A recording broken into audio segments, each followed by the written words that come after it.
Je la lis, Gertrude Stein, et je pense que je vais conserver le numéro d'ordre qui était prévu.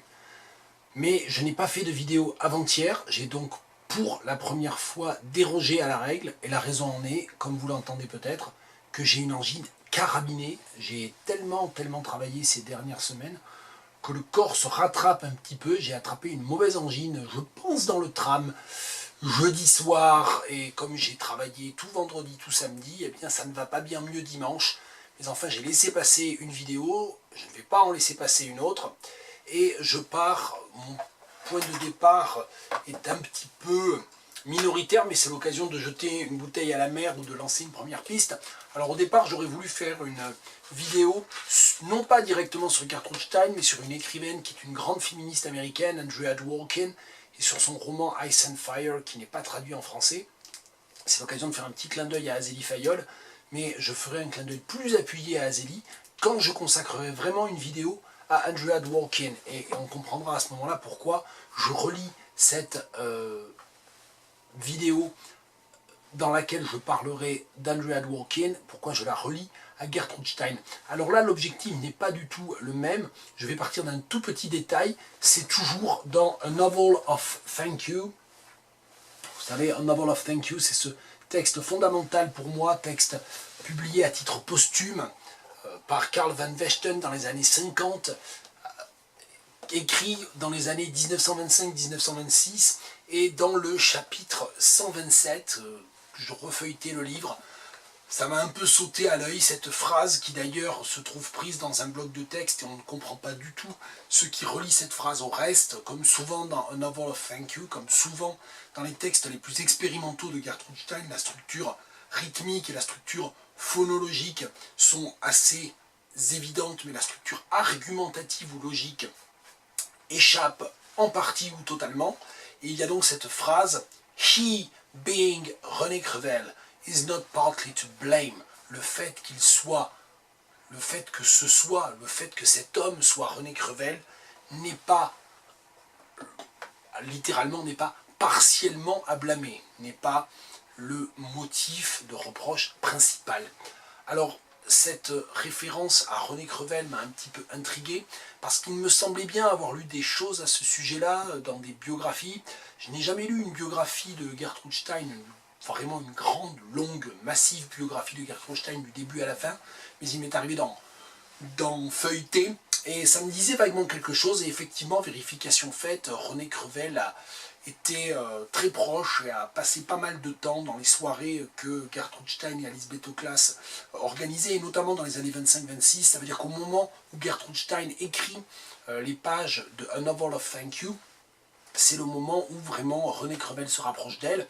Alors René Crevel qui a à peu près la moitié de l'âge de Gertrude Stein à l'époque, même très précisément la moitié, puisque Gertrude Stein a la petite cinquantaine et que René Crevel, né en 1900, en a 26. Alors René Crevel, mes souvenirs, j'allais dire les plus lointains, mais en fait non, mes souvenirs les plus proches de lecture de René Crevel, c'est quand j'étais adolescent, j'avais beaucoup aimé Êtes-vous fou, je n'avais pas compris grand-chose au clavecin de Diderot, c'est l'époque où je lisais beaucoup de dadaïstes et de surréalistes, et depuis je n'ai pas trop lu René Crevel, et je sais que j'ai un collègue qui est aussi contact Facebook, qui est Jean-Michel Devéza, qui est quelqu'un de remarquable, Jean-Michel Devéza. On s'est retrouvé un petit peu aussi récemment, par contiguïté chronologique et géographique, à accueillir Patrice Nganang pour sa brève tournée de lancement de l'art de l'alphabet en octobre dernier. Moi, je l'ai accueilli à Tours le 4 octobre, et le lendemain, Patrice donnait une conférence à l'invitation de Jean-Michel Devéza à Limoges. Donc voilà, donc on s'est retrouvé un petit peu dans cette situation-là. Et donc voilà, donc on se côtoie sur le web et sur les réseaux sociaux. Et je savais que Jean-Michel Devéza était spécialiste de Crevel, qui lui avait consacré plusieurs livres et articles. Et j'ai découvert à cette occasion-là, en faisant quelques recherches tout à l'heure, que Jean-Michel Devéza avait aussi édité aux éditions L'Harmattan la correspondance de René Crevel et de Gertrude Stein. Alors on n'en trouve aucun extrait sur le web, il va falloir que je me procure le livre, que je vois s'il est à ma BU ou sinon que je l'achète. Mais on trouve au moins une lettre sur le web, cette lettre qui date, est-ce qu'on en a la date d'ailleurs? je suis même pas sûr, c'est sur un site qui est assez mal fait, qui s'appelle deslettres.fr, qui répertorie un très grand nombre de correspondances. Et cette lettre est très belle, et on y trouve notamment cette phrase, enfin, ces passages-là. Je mène une vie très calme, je suis de nouveau romantiquement fatigué, et l'esprit blues, fatigué et blues avec une cravate bleue, n'est-ce pas là la plus romantique des attitudes? Ce qui est assez intéressant, c'est que c'est présenté dans le chapeau d'en-tête du site web comme une lettre de René Crevel à Gertrude Stein, et en fait on comprend que la lettre est adressée à Alice Betoclas, puisque ça commence par « Et merci à Miss Stein » et ça se termine par « Ne m'oubliez pas, et pour vous et Miss Stein, toutes mes pensées ». Donc c'est comme s'il y avait toujours cette espèce d'ambiguïté identitaire dans le couple formé par Alice Betoclas et Gertrude Stein, et évidemment c'est cette ambiguïté avec laquelle Gertrude Stein va travailler de manière magistrale avec son autobiographie d'Alice Betoclas, puisque l'autobiographie d'Alice Betoclas, c'est Gertrude Stein qui l'écrit, et ce n'est pas Alice Betoclas qui l'écrit. Donc elle joue évidemment, bien sûr, avec le genre de l'autobiographie en cela. Alors je dégoise pas mal, peut-être parce que je ne suis pas en forme, mais je pense que ça va être très pénible de m'entendre avec ma voix horrible. Mais enfin voilà, tout ça, ça partait de He being René Crevel is not partly to blame. Et j'aurais voulu tout de même faire un petit lien transsémiotique, parce que le nom de Crevel pense toujours à crever. Alors moi en ce moment j'ai la crève en plus, donc ça va jouer sémiotiquement aussi. Et donc le nom de Crevel m'a invité aussi à vous lire un passage, un extrait d'un texte bref, plus ou moins contemporain d'ailleurs là aussi, hein, c'est un texte des années 20 qui s'appelle Sweet Tale, T-A-I-L, dont le sous-titre est Gypsies, les gitans, et dans lequel vous avez un chapitre sur l'explosion, sur la crevade, en quelque sorte, avec le burst.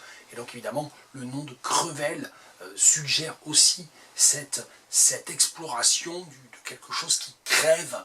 Et donc je vous lis cela pour terminer sur les mots de Gertrude Stein, après avoir commencé par là, après avoir cité un extrait d'une lettre de René Crevel, après avoir surtout noté qu'il faudra revenir sur cette relation assez particulière, et qu'il faudra aussi, quand j'aurai du temps, peut-être cet été, je ne sais pas, que je me plonge de manière un petit peu plus rigoureuse, un petit peu plus systématique dans la lecture d'une biographie aussi de Gertrude Stein. Donc ça, on y reviendra. Je vous lis donc un extrait de Sweet Tale. No nice burst, no nice burst sourly. Suppose a butter glass is clean, and there is a bow, suppose it, lest the bounding ocean and a medium-sized blow timber cunning little servant handkerchief is in between. Voilà pour ce paragraphe. Après-demain, si cette fois-ci je reprends le rythme d'un jour sur deux, il y aura une nouvelle vidéo. Moi-même, je ne sais pas de quoi elle parlera. Peut-être à nouveau de Crevel, peut-être d'Andrea Dworkin, peut-être et probablement d'autres choses. On ne sait pas. Je vais aller continuer de soigner ma pauvre gorge. Et je vous salue bien bas.